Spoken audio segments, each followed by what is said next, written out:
Bonjour, bienvenue pour ce nouveau numéro de SVOD News. Aujourd'hui, un duel 100% Netflix avec Ares, le film, contre Ares, la série. Et oui, Netflix, depuis quelques semaines, nous fait une bonne blague sur les titres, avec deux productions très différentes, mais qui portent le même nom. Alors, il faut pas confondre les deux. Donc, j'ai trouvé ça suffisamment amusant pour faire un sujet dessus. Après, en plus, les deux contenus ont un intérêt très différent, mais ont un intérêt. Donc, je me propose de pas de faire un comparatif parce que ça n'a aucun sens, mais de vous présenter ces deux Ares, en tout cas disponibles sur Netflix. Le premier, c'est donc le film, un film français sorti il y a maintenant 3 ans minimum, hein, puisque je le rappelle, la, sur Netflix entre autres, la chronologie des médias doit être parfaitement respectée, et donc elle prévoit qu'un film sorti en salle en France ne peut être disponible sur un catalogue de SVOD, donc un catalogue sur abonnement et non à l'acte, seulement 3 ans après sa sortie en salle. Donc Arès a forcément 3 ans et est disponible sur Netflix quasiment à l'anniversaire. Alors c'est un film post-apo qui se passe dans quelques années en France, où le nombre de chômeurs a tellement explosé et la pauvreté est tellement augmentée que finalement il y a beaucoup de détresse, de désarroi et comme bien souvent dans les sociétés dites civilisées, les jeux du cirque deviennent le palliatif à tous les malheurs de la société. Alors à l'époque de Rome, on avait les combats de gladiateurs et là on a des combats alors qui se rapprochent du MMA hein, quelque part, sauf qu'on peut y mourir, ce qui est pas mal aussi en termes d'enjeux. Et en plus, tous les concurrents sont dopés de façon tout à fait licite, puisque carrément on a des labos qui mènent une guerre entre eux pour être les meilleurs à inventer des dopants artificiels pour que leurs concurrents soient les meilleurs et les plus performants. Et donc on va suivre un homme qui cherche à sauver sa peau en étant un combattant. On va faire de la pression sur lui pour mettre en avant certains produits, etc. Bon, il est seul avec sa fille va être en danger, il va être aidé.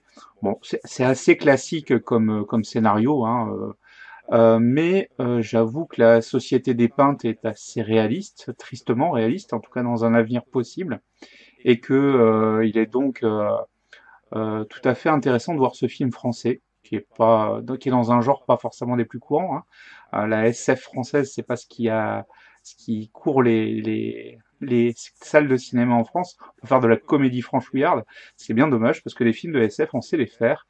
Et Arès en a un très bon exemple. En tout cas, moi, j'ai passé un bon moment. C'est pas un chef-d'œuvre, c'est pas le film révolutionnaire, mais en tout cas, c'est le type de film que moi j'ai envie d'encourager parce que il pose des questions sur l'avenir de notre société, sur justement le fait de laisser plus de liberté et de dire finalement aujourd'hui le dopage c'est illégal, on est bien d'accord. Mais si tout d'un coup on disait que tout est parce que certains disent arrêtez de mettre des règles, laissez le dopage libre, comme ça tout le monde sera à égalité, c'est faux. C'est ceux qui ont le plus d'argent qui auront les mêmes choses et en même temps il y a beaucoup de dégâts. On le voit, hein, il y a des participants qui souffrent, qui meurent des conséquences de tous les excès qu'on leur a fait prendre de produits chimiques. Et donc voilà. Donc bon, c'est un film. On va pas aller forcément très loin, mais en tout cas, qui a le mérite d'exister, qui est bien produit, qui a de beaux combats, vraiment. Tous ceux qui sont fans de Ultimate et de MMA vont prendre leur pied parce que les combats sont vraiment exceptionnels. Euh, et puis, bon, une réflexion pas inintéressante sur l'image qu'on renvoie, sur les préjugés. En tout cas, il y a plein de choses intéressantes dans ce film, et donc c'est l'occasion de découvrir cela sur Netflix.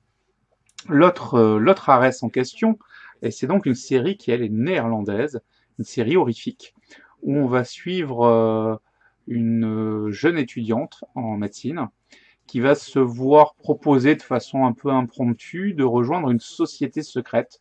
Alors pas si secrète que ça, mais en tout cas quelque chose qui ressemblerait à de la franc-maçonnerie, en tout cas, et avec des rituels, etc., pour être intronisé. Bon. Particularité, c'est qu'il n'y a quasiment que des enfants de riches, et on en fait partie par les droits du sang, et qu'elle vient d'une famille tout à fait normale, qui n'a pas de passif. Alors il y a un petit côté Harry Potter quelque part, Harry Potter ou peut-être plus Hermione Granger pour le coup, hein, le côté sang mêlé au milieu des sangs purs. Bon, si ce n'est que ça s'arrête là la comparaison, on est clairement avec du 16+. Il y a beaucoup de violence, il y a beaucoup de morts. Il y a pratiquement une scène choc par épisode. Alors, en tout cas, choc, oui, enfin voilà, qui fait non. Voilà. J'ai à plusieurs fois dans la série, je me suis retrouvé à faire non, dans le sens, ils ont osé. Voilà, donc bon, ça sort d'un peu des sentiers battus. C'est assez lent et en même temps, il n'y a que 8 épisodes d'à peu près 25-30 minutes chacun.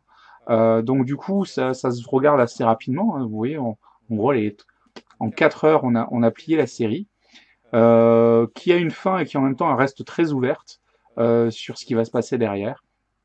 En tout cas, moi j'ai passé un bon moment. Voilà, 4 heures, ça vous fait une après-midi froide sur le canapé avec la couette.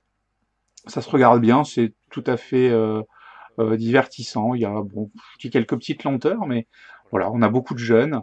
Ouais, peut-être un mélange entre Harry Potter et Skins quelque part, avec de l'horreur, avec du fantastique derrière tout ça. Voilà, bonne série qui en tout cas est décalée, qui est différente. Le fait qu'elle soit néerlandaise, je pense qu'il n'y est pas pour rien. C'est vrai que bah, les productions plutôt Europe du Nord, Europe de l'Est, c'est parce qu'on a le plus l'habitude de voir et du coup c'est des styles différents et c'est un peu dépaysant pour nous, c'est très bien.